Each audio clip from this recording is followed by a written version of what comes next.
lagi di channel saya Tuti Ratnawati 21. Saya mau bahas dijamin cara lolos tahap 1 exchange program. Kemarin saya pernah bahas kan, tahap 1 itu ada yang membuat esai, ada yang mengisi form pertanyaan, ada yang namanya OBT dan membuat video. Sekarang membahas tentang cara membuat esai. Pertama, memahami persyaratan dan ketentuan esai. Jadi persyaratan dan ketentuan esai ini menjadi poin pertama dalam menilai. Contohnya dari cara penulisannya, dari gaya bahasanya, jumlah karakter penulisan, terus huruf, font, itu menjadi penting loh guys. Itu menjadi persyaratan penting dalam penyeleksi dari programnya. Kedua, memahami tema program. Jadi kita harus memahami tema programnya itu apa agar kita bisa lebih fokus untuk membuat judul. Nah, judul itu tergantung orang sih. Ada yang biasanya membuat judul di awal terus bisa merangkai kata-katanya di akhir. Ada yang membuat isinya dulu, rangkaiannya dulu, baru membuat judulnya di akhir. Jadi tergantung kebiasaan kalian masing-masing ya. Ketiga, memahami bagian penting esai. Nah, bagian penting esai ini ada 3. Ada yang namanya pendahuluan, isi, dan penutup. Keempat, tulis dengan original, jangan kopas ya. Kelima, jangan SKS sistem kebut semalam, tapi tulis dengan perlahan dan sesuai hati kalian. Keenam, minta bantuan teman, saudara, atau keluarga untuk mengoreksi hasil esai kalian.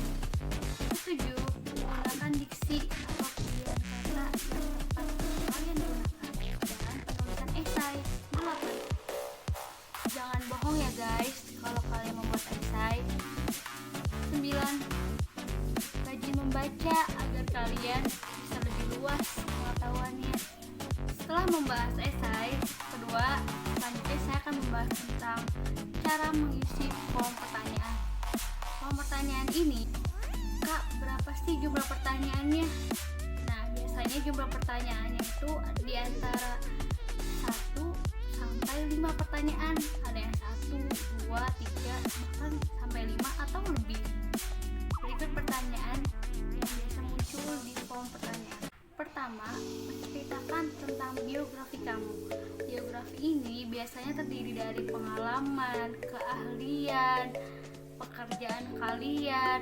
Nah, kalian menceritakan tuh pengalaman kalian tuh apa aja, kegagalan kalian tuh apa aja, dan kalian berikan sisi positif dari biografi itu.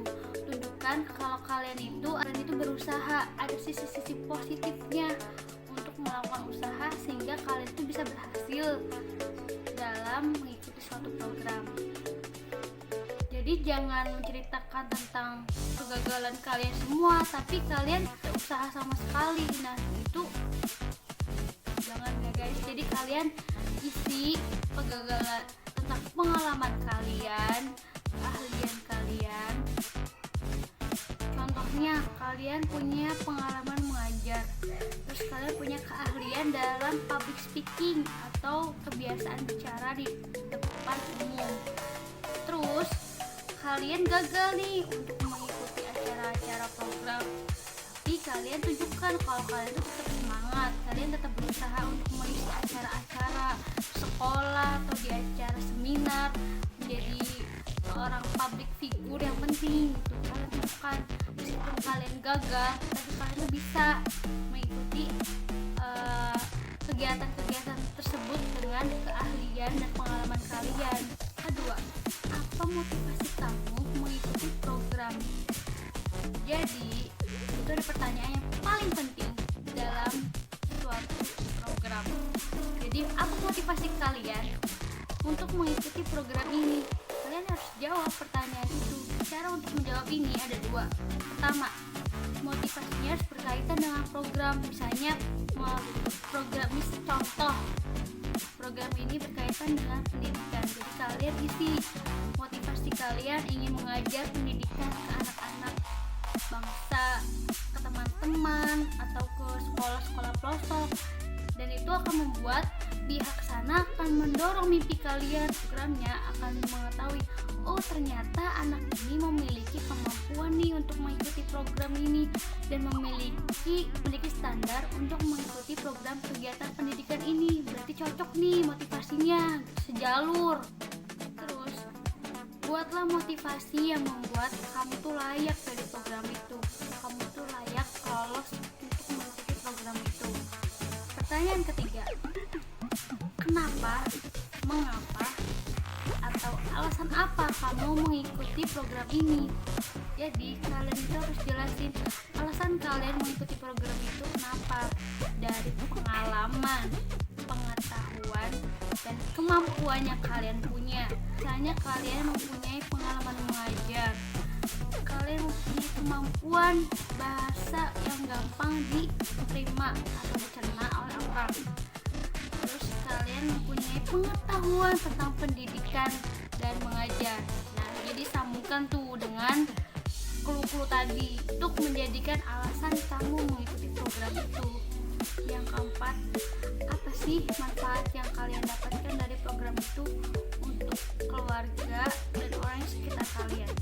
Jadi kalian jelasin manfaatnya. Manfaat untuk diri sendiri, kalian mendapatkan pengalaman yang berharga, mendapatkan pengetahuan dari wawasan, pertemanan, kebudayaan, sosialisasi. Ya, kalian bisa memberikan motivasi untuk keluarga, untuk teman-teman, berbagi cerita, untuk mendorong semangat. Selanjutnya saya akan bahas tentang OBT, yaitu Online Based Test.